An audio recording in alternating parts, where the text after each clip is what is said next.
यहाँ पर फिर किस तरह से आप लोग का रिएक्शन हो सकता है, ठीक है। Br2 का विद ClF3 के साथ हम लोगों ने रिएक्शन किया हुआ है। तो in that circumstances how the particular thing will happens, ठीक है।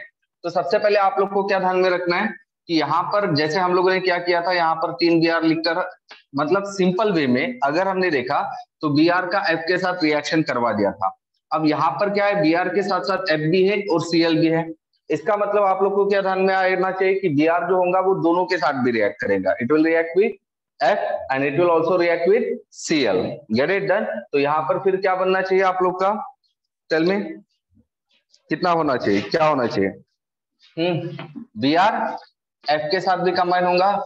अब F क्योंकि 3 है तो ये 3 टाइम ही रहना चाहिए, बराबर है। तो यहाँ पर क्या बनेगा आप लोग का BrF3, गेट इट। और फिर बचा एक Br और यहाँ पर एक Cl, तो यहाँ फॉर्मूला क्या बनेगा फिर BrCl, बराबर है, क्योंकि Br ये ज्यादा इलेक्ट्रोपॉजिटिव होता है। इस तरह से सिंपल वे में आप लोग के रिएक्शन ऐसे ही ध्यान में आ जाएंगे।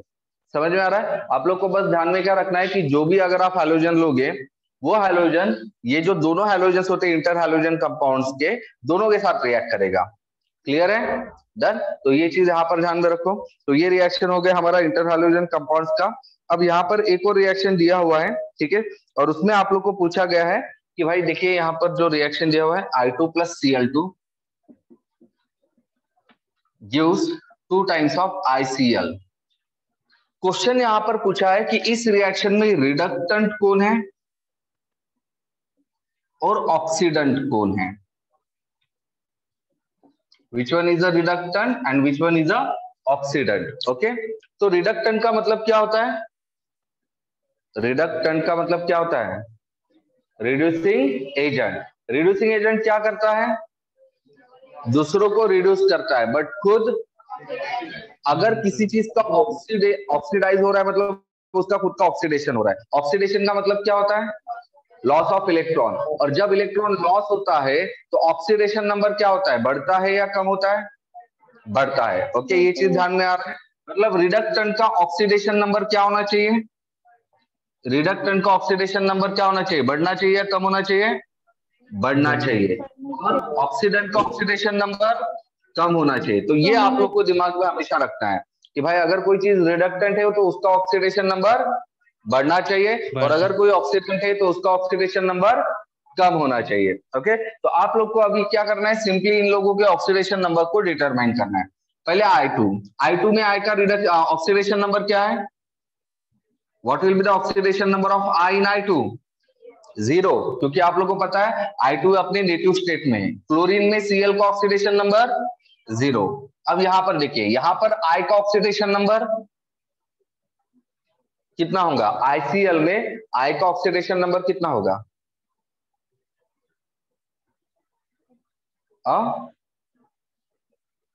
कमाल है, नहीं पता? ऑक्सीडेशन नंबर नहीं पता? कसम से? कैसे 2 होगा बे गधो? कितना? +1 होगा ना? तुम लोगों को कितनी ICl वैलेंसी कितनी कितनी है? ICl अगर मैं कंपाउंड लिख रहा हूं तो यहाँ I और Cl की वैलेंसी कितनी होंगी? 1 ही होंगी ना। अब 1 वैलेंसी दोनों की भी है, तो किसकी प्लस और किसकी माइनस होगी? I की प्लस होंगी और Cl की माइनस होंगी। तो इतनी कॉमन सी तो चीज होती है। इसका +1 होता है और इसका -1 होता है। तो बताइए अभी ऑक्सीडेशन नंबर किसका बड़ा है? I का। I का बड़ा हुआ है और किसका कम हुआ है? Cl तो हम क्या बोलेंगे कि यहाँ पर जो I2 है वो क्या है? रिडक्टेंट है, और Cl2 जो है वो क्या है? ऑक्सीडेंट है। समझ में आ रहा है? तो इस तरह से आप लोग रिडक्टेंट और ऑक्सीडेंट को क्या कर सकते हो? आइडेंटिफाई कर सकते हो। Get it? क्लियर है? क्लियर है? Okay fine. चलिए, इसके अलावा और जो रिएक्शंस है, let's see that reactions as well.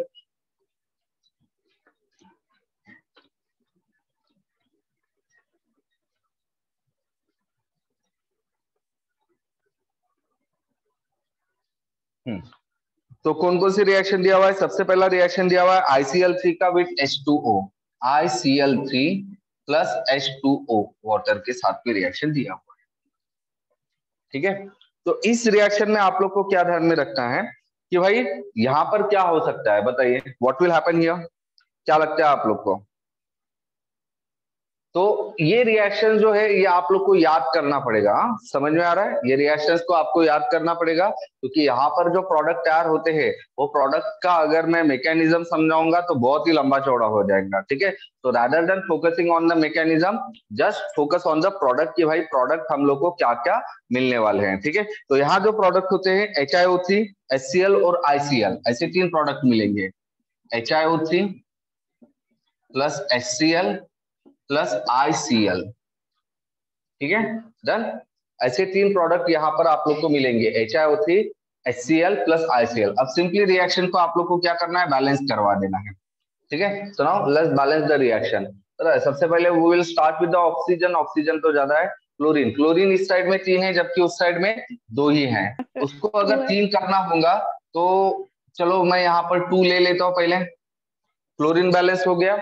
Now turn will be the of the oxygen, iodine ले लीजिए, आयोडीन इस साइड में कितने हैं और इस साइड में 1 है, तो यहाँ 2 कर लेते हैं, लेकिन उससे अभी क्लोरीन कितने टाइम हो गया, 6 टाइम, जबकि यहाँ पर अभी आप देख पा रहे हो कितने होंगे, 2 टाइम हुए।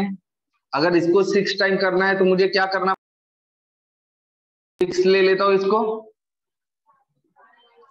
5 ले लेता हूँ, ओके ठीक है 5 ले लेता हूँ। डन।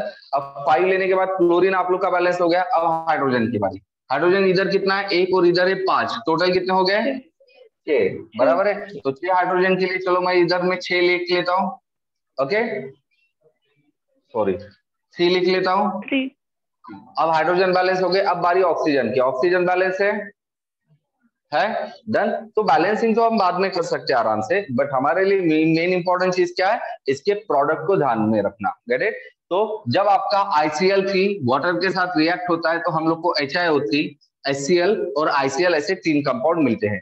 चलिए प्रोडक्ट के नाम बताइए, what is the ICl compound के नाम बताइए, what is the ICl3, iodine trichloride, what is H2O, water, what is HiO3, hydrogen, क्या होता है HiO3, आयोडिक एसिड, क्या नाम होता है इसका, iodic acid, okay. Then what is HCl, hydrochloric acid, and what is ICl, iodine monochloride, okay done right. तो ये हो गया पहला रिएक्शन। सेकंड रिएक्शन देख लेते हैं। सेकंड रिएक्शन जो दिया हुआ है that is the reaction of I2 with KClO3, reaction of I2 with KClO3। इससे भी आप लोग का एक इंटर हैलोजन कंपाउंड तैयार होता है, मतलब ये method of preparation of inter halogen compound में आ सकता है, ठीक है डन। हम लोगों ने कल एक ही मेथड ऑफ प्रिपरेशन देखा था जिसमें हमने क्या किया था, डायरेक्टली हैलोजन को कंबाइन किया था, that was the direct combination of halogen. अब ये एक दूसरा तरीका है जिसमें इन्होंने क्या कर लिया, आयोडीन को पोटेशियम क्लोराइड के साथ रिएक्ट करवा दिया, ठीक है। तो क्या लगता है आप लोग को क्या क्या मिलना चाहिए यहाँ पर, I should combine with Cl, मतलब एक ICl तो आप डाल दो।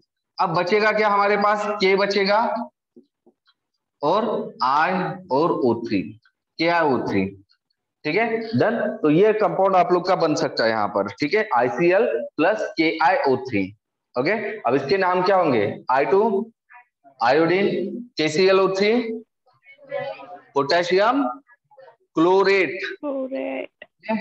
इसका नाम क्या होता है, potassium chlorate, then what is ICl, iodine monochloride, अगर एक रहता है तो मोनोक्लोराइड बोलो, क्या है O3, potassium iodate, got it done. तो ये सारे कंपाउंड से हमारे। लेटर ऑन नेक्स्ट रिएक्शन किसका दिया हुआ है, BrCl विथ H2O के साथ ही रिएक्शन दिया हुआ है, जैसे यहाँ ब्रोमीन मोनोक्लोराइड विथ H2O के साथ रिएक्शन यहाँ पर दिया हुआ है, bromine monochloride with H2O, okay. तो चलिए ब्रोमीन मोनोक्लोराइड विथ H2O की रिएक्शन में आप लोगों को क्या क्या मिलना चाहिए, ठीक है। तो यहाँ पर क्या होना चाहिए, BrO3, HiO3, HClO3, ठीक है। चलिए बताइए क्या मिलना चाहिए यहाँ पर 2 प्रोडक्ट मिलेंगे। As I told you product आप लोग को ध्यान में रखना है, यहाँ पर मिलेगा आप लोग को HOBr प्लस HCl। ओके, क्या मिलेगा यहाँ पर? HOBr plus HCl। HOBr का नाम क्या होता है? हाइपोब्रोमस एसिड। HOBr का नाम क्या होता है? हाइपोब्रोमस एसिड। ये हम ऑलरेडी देख चुके हैं जब हमने ऑक्सीजन देखा था, याद है ना, ऑक्सी एसिड्स। हम लोगों ने वहां पर देखा था कि भाई ऑक्सीजन ऑक्सी एसिड जो होते हैं वो HOBr होता है, HOBr2 होता है, HOBr3 होता है, बराबर है। और फिर नाम कैसे लिखना है ये मैंने आपको समझा था। कहाँ पर आप लोग को ब्रोमिक लिखना है, कहाँ पर ब्रोमस लिखना है, कहाँ पर हाइपोब्रोमस लिखना है और कहाँ पर ब्रोमिक लिखना है। याद है ना? याद है या नहीं है? कब लिखा जाता है? जब ऑक्सीडेशन स्टेट, किसका ऑक्सीडेशन स्टेट? Br का ऑक्सीडेशन स्टेट मैटर करेगा। Br का ऑक्सीडेशन स्टेट के ऊपर सब खेल रहेगा। जैसे देखिए HOBr3 हम लोगों ने लिखा था, HOBr3 को हम हाइपोब्रोमस एसिड कहते हैं। ठीक है, डन। HBrO3, HBrO3 मतलब HO3Br, सॉरी हाँ, Br हमेशा एक ही टाइम रहता है, O चेंज हो जाते हैं। तो यहाँ पर Br का ऑक्सीडेशन स्टेट क्या होता है? Oxidation state of Br,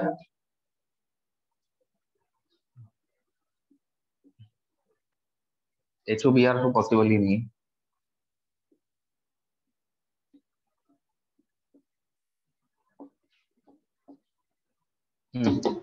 HO3Br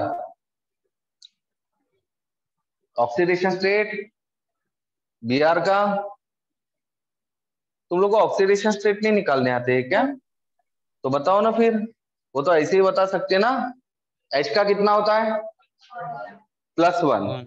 O का कितना होता है? -2। ओके, Br का निकालना है, X ले लो, तो क्या आ जाएगा X की वैल्यू? +5, बराबर है। कितना आता है?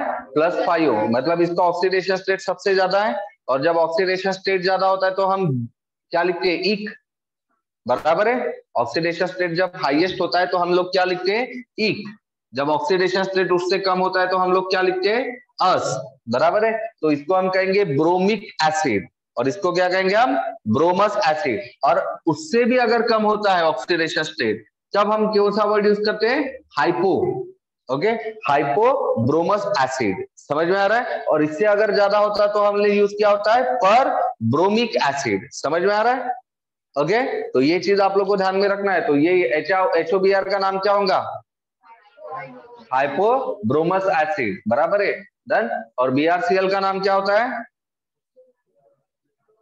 Bromine monochloride. अब भी बताया, फिर भी क्लोराइड ही बोलते हो यार तुम लोग। ब्रोमीन, हाँ, यहाँ पर हाइपोब्रोमस एसिड और यहाँ पर hydrogen chloride. Get it? Done, समझ में आ गया? तो ये एक रिएक्शन हो गया।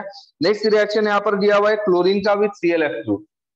वापस अभी हमने थोड़ी देर पहले देखा था ना, reactions of halogens with inter halogens compound. तो यहाँ पर एक हैलोजन लिया हुआ है क्लोरीन, और इस क्लोरीन का रिएक्शन किया हुआ है विद ClF3। ठीक है, अब टोटल नंबर ऑफ क्लोरीन कितने हो गए यहाँ पर? 3। तो क्या कंपाउंड बनना चाहिए यहाँ पर? ClF। 3 क्लोरीन और 3 F है ना, तो क्या बनना चाहिए? Monofluoride. Got it? Done, chlorine monofluoride. और यहाँ पर क्या होगा? Trifluoride.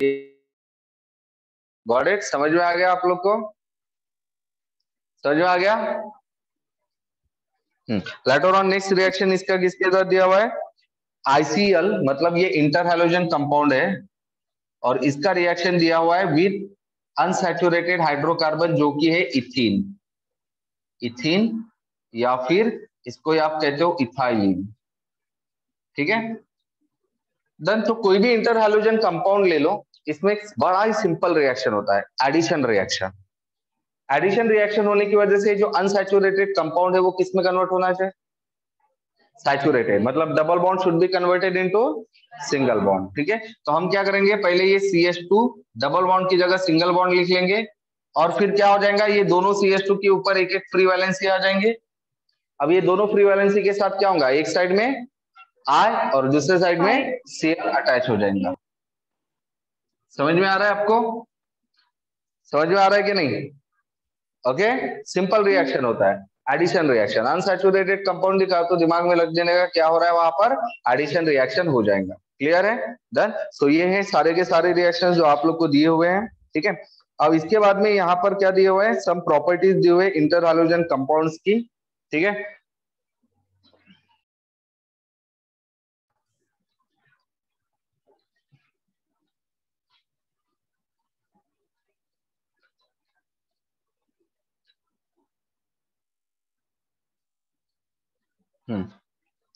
So now move on to the some properties of interhalogen compounds। कहा गया वो यहाँ पर है, थर्मल स्टेबिलिटी। कुछ प्रॉपर्टीज दी हुई, पहले इसमें प्रॉपर्टीज का नाम दिया हुआ है thermal properties, sorry thermal stability. और ये सिर्फ एक्स एक्स डैश टाइप के कंपाउंड लिए गए हैं। ठीक है, और एक एक्स एक्स डैश 3 दो टाइप के कंपाउंड की प्रॉपर्टीज दी हुई है।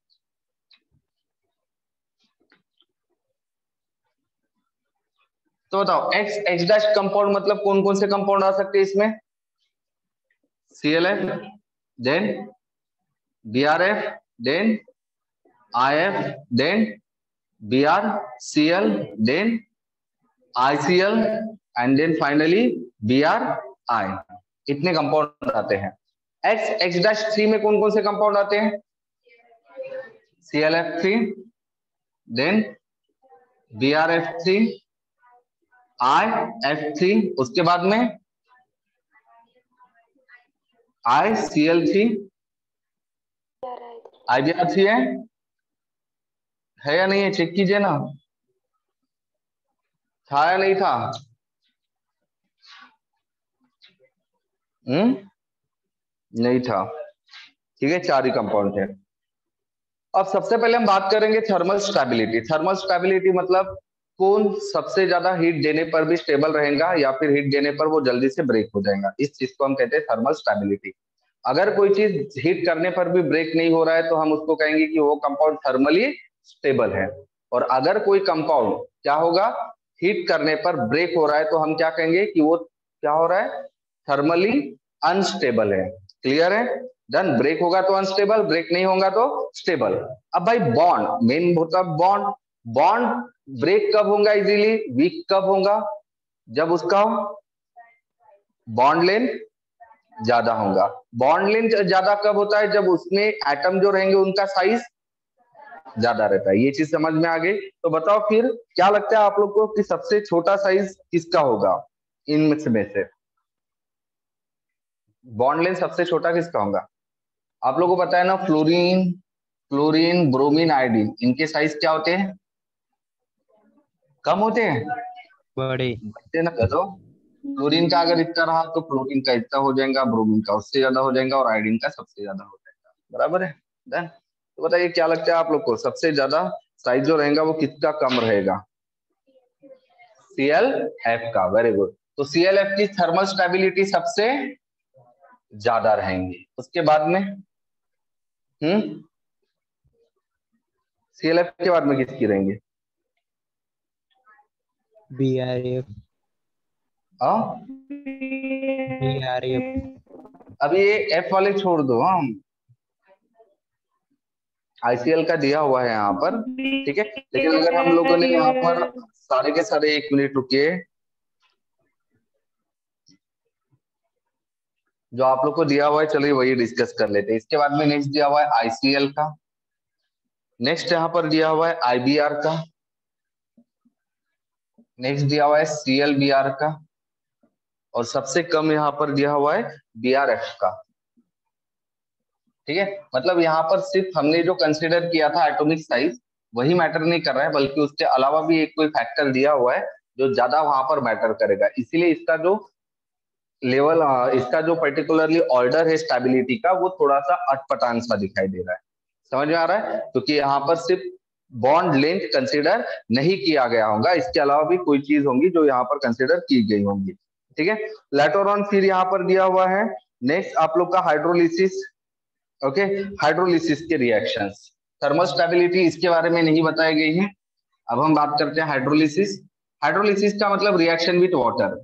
अभी थोड़ी देर पहले हम लोगों ने दो कंपाउंड्स के रिएक्शन देखे थे वाटर के साथ में, इंटर हैलोजन कंपाउंड्स के, बराबर है। दोनों केस में क्या हुआ था, एक इसमें हाइड्रो आयोडिक एसिड बना था, तो एक इसमें हाइपोब्रोमस एसिड बना था। ये दोनों एसिड को मैंने कौन सा एसिड कहा था, याद है? कौन सा एसिड बोला था? मैंने बोला था ना HOBr का नाम क्या है, हाइपोब्रोमस एसिड। मैंने बताया था ये एसिड को कौन सा एसिड कहते हैं।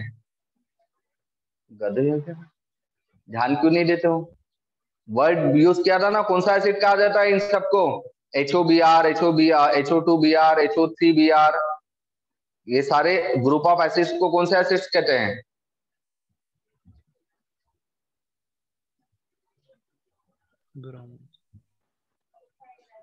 गधो, इन लोगों को ऑक्सी एसिड्स कहा जाता है। क्या कहा जाता है इन लोगों को? Oxy acids. ओके, तो जब भी आप किसी भी इंटर हैलोजन का हाइड्रोलिसिस करते हो, मतलब वाटर के साथ उसका रिएक्शन करते हो, तो आप लोगों को प्रोडक्ट में हमेशा क्या मिलेगा? ऑक्सी एसिड्स मिलेगा। ठीक है, डन। तो जैसे यहाँ पर BrCl, जैसे इस वाले केस में इसके दो रिएक्शन दिए हुए, एक BrCl का रिएक्शन दिया हुआ है और दूसरा रिएक्शन दिया हुआ है ICl का। ओके, अब दोनों को अगर हम रिएक्ट करते हैं विद द वाटर, मतलब इन दोनों का अगर हम हाइड्रोलिसिस करते हैं, तो एज आई टोल्ड यू कि ऑक्सी एसिड्स मिलेंगे। किसका किसका मिलेगा? देखिए, ऑक्सी एसिड Br का भी मिल सकता है, Cl का भी मिल सकता है, इसका भी हो सकता है, इसका भी हो सकता है। सवाल ये आता है कि Br का बनेगा या Cl का, या दोनों के? ऑक्सी एसिड जो बनेगा वो दोनों के बनेंगे या फिर दोनों में से किसी एक का? Br का। पहले ये बताओ, दोनों का मिलेगा या किसी एक का? एक का ही बनेगा। अब वो एक कौन सा रहेगा, Br या Cl? Br। Br रहेगा। क्यों? लेस इलेक्ट्रोनिगेटिव एलिमेंट रहेगा, उसका ही ऑक्सी एसिड बनेगा। किसका ऑक्सी एसिड बनेगा? लेस इलेक्ट्रोनिगेटिव एलिमेंट का क्या बनेगा? ऑक्सी एसिड बनेगा, बराबर है, डन। और जो मोर इलेक्ट्रोनिगेटिव रहेगा उसका हाइड्रिक एसिड बनेगा। हाइड्रिक मतलब हाइड्रोजन वाला एसिड, गॉट इट। तो जैसे फॉर एग्जांपल इसका ऑक्सी एसिड बनेगा, तो यहाँ पर क्या बनेगा हमारा HOBr, और इसका एसिड बनेगा मतलब क्या बनेगा यहाँ पर HCl। समझ में आ रहा है आपको? समझ में आ रहा है, नहीं आ रहा है? ओके, अब यहाँ पर अभी क्या बनेगा, यहाँ पर ऑक्सो एसिड किसका बनेगा? I का। और Cl का क्या बनेगा? एसिड बनेगा। तो Cl का एसिड बनेगा मतलब HCl, और इसका जो आयोडिक एसिड बनता है HiO3 बनता है। कौन सा एसिड बनता है इसका? HiO3, iodic acid. कौन सा एसिड बनता है इसका? आयोडिक एसिड बनता है। Get it? समझ में आ रहा है? डन। रिएक्शन बैलेंस नहीं है, ठीक है, डन। इसके बाद में यहाँ पर इसके रिएक्शन दिए हुए X-3 के, जैसे यहाँ पर दिया हुआ है पहला ClF3 का रिएक्शन दिया हुआ है, और दूसरा रिएक्शन यहाँ पर दिया हुआ है ICl3 का। दोनों का वाटर के साथ रिएक्शन करना है, मतलब हाइड्रोलिसिस हम लोग को करना है, ठीक है। तो चलिए बताइए, तो यहाँ पर भी आप लोग को क्या ध्यान में रखना है कि भाई मेरा क्या, सॉरी यहाँ एक ही रिएक्शन दिया हुआ है ICl3 का, ये वाला रिएक्शन ICl3 का रिएक्शन दिया हुआ है। तो ICl3 का रिएक्शन दिया हुआ है, तो बताओ ऑक्सो एसिड किसका बनेगा? I का। और I का कौन सा ऑक्सो एसिड बनता है? HiO3 बनता है, तो लिख लो पहले HiO3। और जो दूसरा रहेगा Cl, उसका क्या बनेगा? एसिड। एसिड बनेगा, गॉट इट। तो इस तरह से सिंपल वे से आप लोगों को ध्यान में रखना है, ऑक्सो एसिड बनेगा और दूसरा एसिड बनेगा। ऑक्सो एसिड किसका बनेगा? जिसकी इलेक्ट्रोनेगेटिविटी कम रहेगी। एसिड किसका बनेगा? जिसकी इलेक्ट्रोनेगेटिविटी ज्यादा होती है। देन नेक्स्ट दिया हुआ है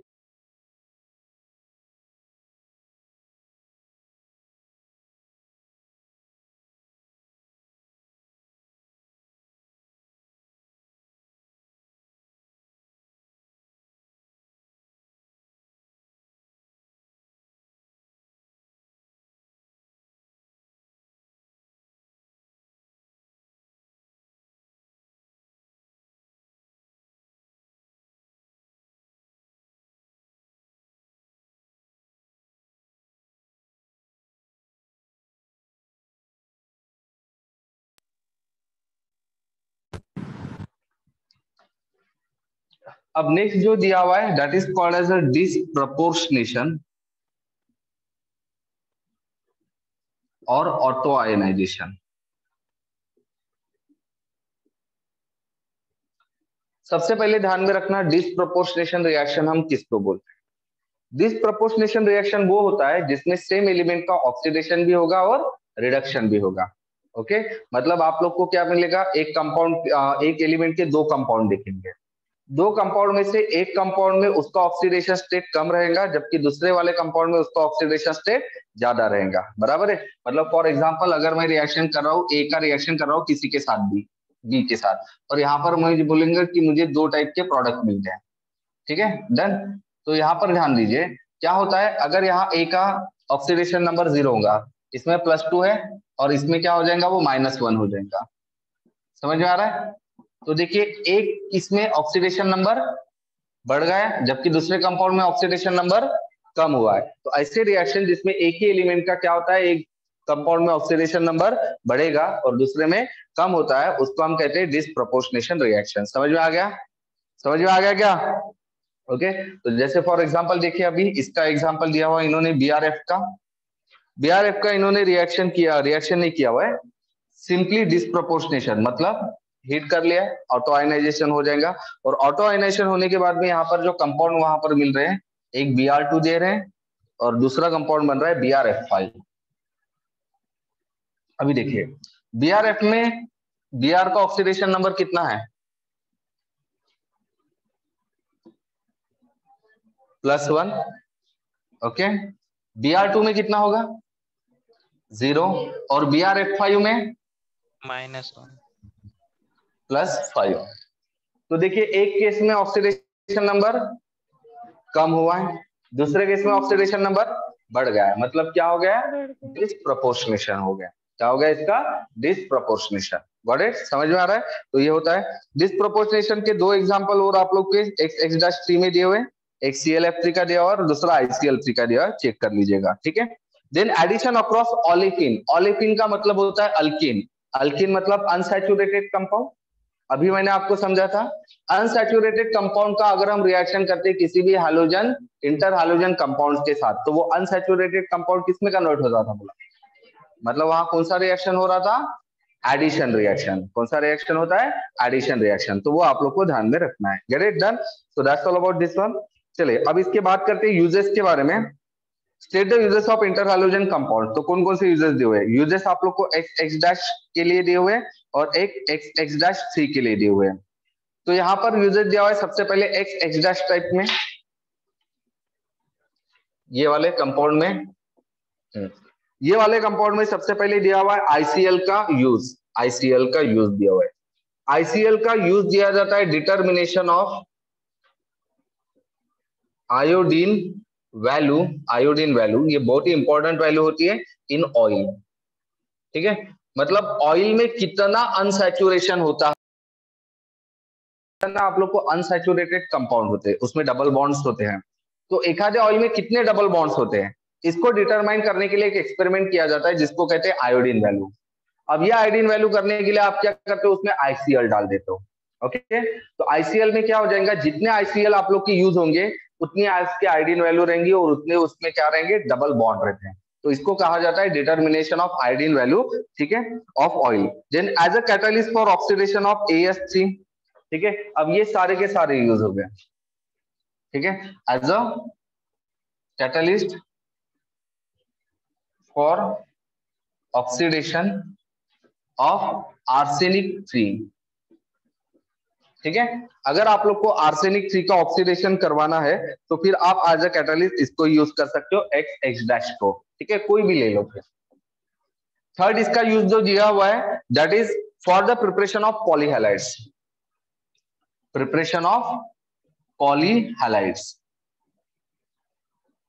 ठीक है। पॉलीहैलाइड्स मतलब जैसे ये क्या हो गया, ये मोनोहैलाइड हो गया, पॉलीहैलाइड में क्या आ जाएंगे, ट्राइहैलाइड, पेंटाहैलाइड, हेप्टाहैलाइड, मोनोहैलाइड और पॉलीहैलाइड। पॉलीहैलाइड मतलब ही ट्राइहैलाइड, पेंटाहैलाइड और हेप्टाहैलाइड, इसको हम क्या कहेंगे, पॉलीहैलाइड्स। Got it? समझ में आ रहा है? तो ये होता है पॉलीहैलाइड और मोनोहैलाइड। देन नेक्स्ट दिया हुआ है X-3 टाइप ऑफ इंटरहैलोजन का यूज है, पहला यूज यही दिया हुआ है, पॉलीहैलाइड्स। अब भाई X-3 से कौन से पॉलीहैलाइड बना सकते हो, जो उससे बड़े रहेंगे वही, कौन से, X-5 और X-7, right.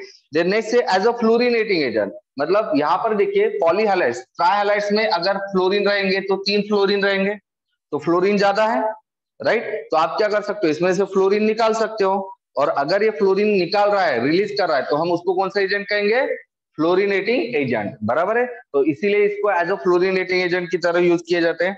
Then as non aqueous solvent, और ये सब के सब लिक्विड मोस्ट ऑफ द, अगर आपने कल ही हम लोगों ने फिजिकल स्टेट देखे थे, तो X-3 में आप लोग फिजिकल स्टेट चेक कर लीजिए कि मोस्ट ऑफ द केस में यहाँ पर जो एक लिक्विड है BrF3, वो एक लिक्विड है, और ये लिक्विड कैसा होता है, नॉन एक्वियस, मतलब पानी है क्या, वो नहीं है, फिर भी लिक्विड है, तो लिक्विड होता है उसको हम सॉल्वेंट कह सकते हैं, और वो भी ऐसा सॉल्वेंट जो पानी के बिना है, मतलब उसको हम कहेंगे नॉन एक्वियस सॉल्वेंट। कौन सा सॉल्वेंट, नॉन एक्वियस सॉल्वेंट। तो इसको as a non aqueous solvent भी यूज किए जाते हैं। तो ये हो गया आप लोगों के दिस वन। अब नेक्स्ट दिए हुए दैट इज इसके स्ट्रक्चर, ठीक है। तो ये जो स्ट्रक्चर वाला पार्ट है ये आप लोगों को थोड़ा सा याद रखना पड़ेगा, ठीक है।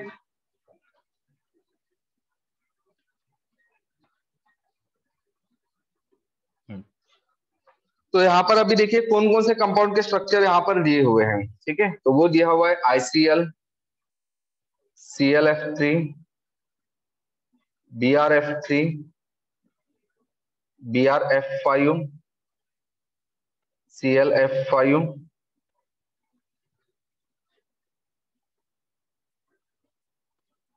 ठीक है। हाँ, तो अब इनके स्ट्रक्चर देखिए, ICl का स्ट्रक्चर लीनियर दिया हुआ है, ClF3 का स्ट्रक्चर दिया हुआ है बेंट टी शेप, BrF3 का स्ट्रक्चर दिया हुआ है बेंट टी शेप, BrF5 का रहेगा स्क्वायर पिरामिडल,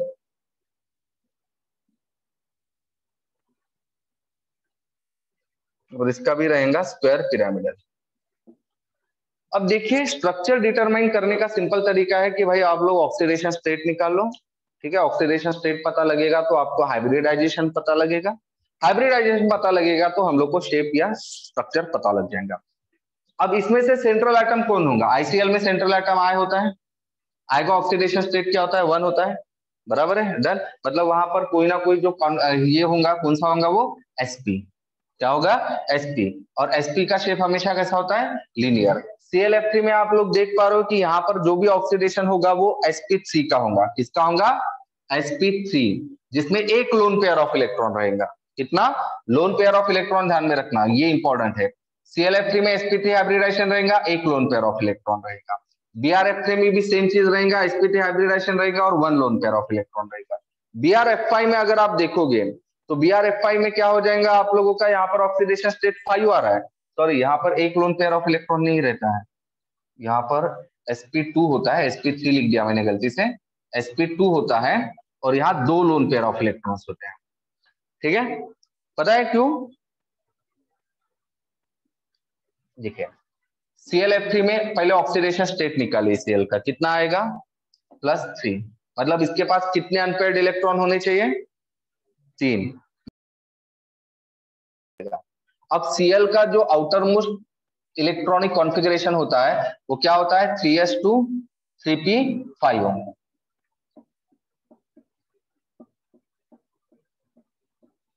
ओके, अब यहां पर देखिए अनपेयर्ड इलेक्ट्रॉन कितना है, 1 ही है। अब भाई 1 तो हो नहीं सकता, तो इसको क्या करना पड़ेगा, अपना एक इलेक्ट्रॉन कहां शिफ्ट करना पड़ेगा, d ऑर्बिटल में। ओके, अरे यार यहाँ ये हाइब्रिडाइजेशन गलत हो जाएगा। अब यहाँ पर फिर इसका हाइब्रिडाइजेशन क्या हो जाएगा, तो यहाँ पर इसका हाइब्रिडाइजेशन क्या हो जाएगा, टोटल ध्यान दीजिए इसको 3 चाहिए रहते हैं, ठीक है। तो ये पूरा का पूरा हो जाएगा sp3d, क्या हाइब्रिडाइजेशन हो जाएगा यहाँ पर, sp3d, एक s ऑर्बिटल, 3 p ऑर्बिटल और एक d ऑर्बिटल, डन, क्लियर है। अब इसमें लोन पेयर ऑफ इलेक्ट्रॉन कितने दिख रहे हैं, पेयर्ड इलेक्ट्रॉन, इसको हम लोन पेयर ऑफ इलेक्ट्रॉन कहते हैं। हाइब्रिडाइजेशन क्या आ गया हमारा, sp3d, done, 2 lone pair of electron. इसका भी वही होगा Br का, है ना, Br का भी वही होगा ना, सिर्फ 3 की जगह क्या आ जाएगा, यहाँ पर 4 आ जाता है, बाकी तो हाइब्रिडाइजेशन वही रहेगा और लोन पेयर ऑफ इलेक्ट्रॉन भी वही रहेगा। BrF5 में देखिए अभी यहाँ पर कितने चाहिए, 5 इलेक्ट्रॉन अनपेयर्ड चाहिए, 5 है ना ऑक्सीडेशन स्टेट, तो 5 के लिए आपको एक और इलेक्ट्रॉन शिफ्ट करना पड़ेगा। अब इसका स्टेट ऑफ हाइब्रिडेशन क्या होगा, sp3d2, क्या हो जाएगा अभी इसका sp3d2, और लोन पेयर ऑफ इलेक्ट्रॉन कितना हो गया 1, एक ही पेयर इलेक्ट्रॉन है ना 1, तो ऐसे में शेप क्या हो जाता है स्क्वायर पिरामिडल। ओके, ये हम लोगों ने पढ़ा हुआ है, कहाँ पढ़ा हुआ है पता है, केमिकल बॉन्डिंग में। ओके डन, समझ में आ रहा है आपको। अब ये भी वही कंपाउंड है तो इसका भी वही छूंगा, समझे, गॉट इट। अब इसके शेप कैसे निकालेंगे, तो शेप सिंपल है, लीनियर अगर रहेगा तो एक साइड में आई निकाल लो, एक साइड में सीएल निकाल लो, इन लोगों के बीच में शेयर्ड पेयर ऑफ इलेक्ट्रॉन दे दो। क्लोरीन के ऊपर में 3 लोन पेयर ऑफ इलेक्ट्रॉन होते हैं, ठीक है, और आयोडीन के ऊपर में कितने लोन पेयर ऑफ इलेक्ट्रॉन रहेंगे, वहां पर भी 3 ही रहेंगे, बराबर है, डन। लेटर ऑन नेक्स्ट है ClF3। ClF3 का कैसे निकालेंगे, आप लोगों का यहाँ सेंट्रल एटम कौन है, Cl है, ओके, और आप लोग के 4 ऑर्बिटल है, ठीक है। अब उसमें कितने लोन पेयर ऑफ इलेक्ट्रॉन है उसके ऊपर फोकस करो, 2, तो